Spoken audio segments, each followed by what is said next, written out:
Hello बच्चों, let's read the question. The question says which of the given statement are true. हमसे यहाँ true statement पूछा गया है.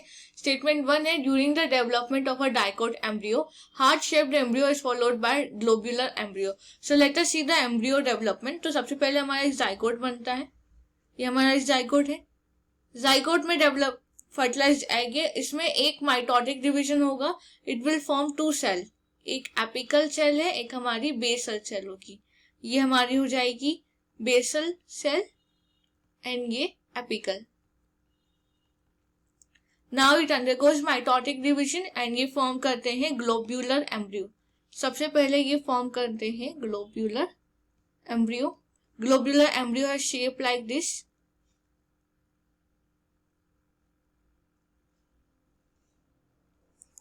इस प्रकार का इनका शेप देखा जाता है. ये वो ग्लोब्यूलर एम्ब्रियो में देखा जाता है. एंड देन ग्लोब्यूलर एम्ब्रियो में this are the suspensor cell and suspensor cell जो है वो प्रोटेक्ट करती है, ये डिवाइड नहीं करती. एंड आगे ग्लोब्यूलर एम्ब्रियो के बाद देखा जाता है heart shaped embryo. Heart shaped embryo. Globular embryo में डिवीजन के बाद ये हार्ट शेप्ड एम्ब्रियो बनाते हैं which look like this.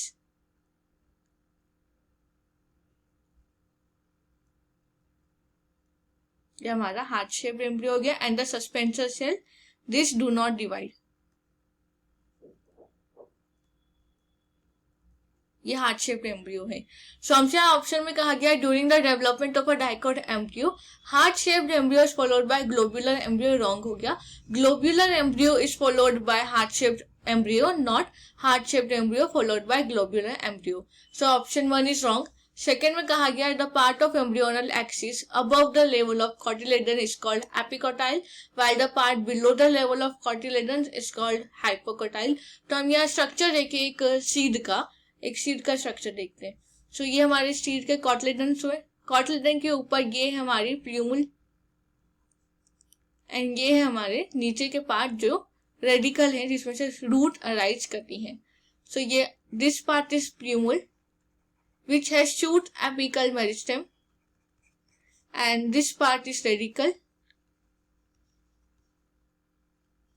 which has root apical meristem. and जो पार्ट है कोटलिडन एंड प्यूमुल के बीच में this is called as epicotyl. इसे हम एपिकोटाइल बोलते हैं एंड इसे हाइपोकोटाइल. सो जो हमें ऑप्शन सेकंड गिवन है ये भी करेक्ट हुआ. थर्ड में हमें गिवन है monocot seed possess a single cotyledon represented by scutellum. ये करेक्ट है बिकॉज मोनोकॉट सीड है एज द नेम सजेस्ट इनमें केवल एक ही कॉटिलेडन पाया जाता है एंड उस कॉटिलेडन को हम स्कूटेलम कहते हैं. सो यहाँ पे सेकेंड एंड थर्ड ट्रू है. So the final answer is option B. Hope you understand it well. Best of luck.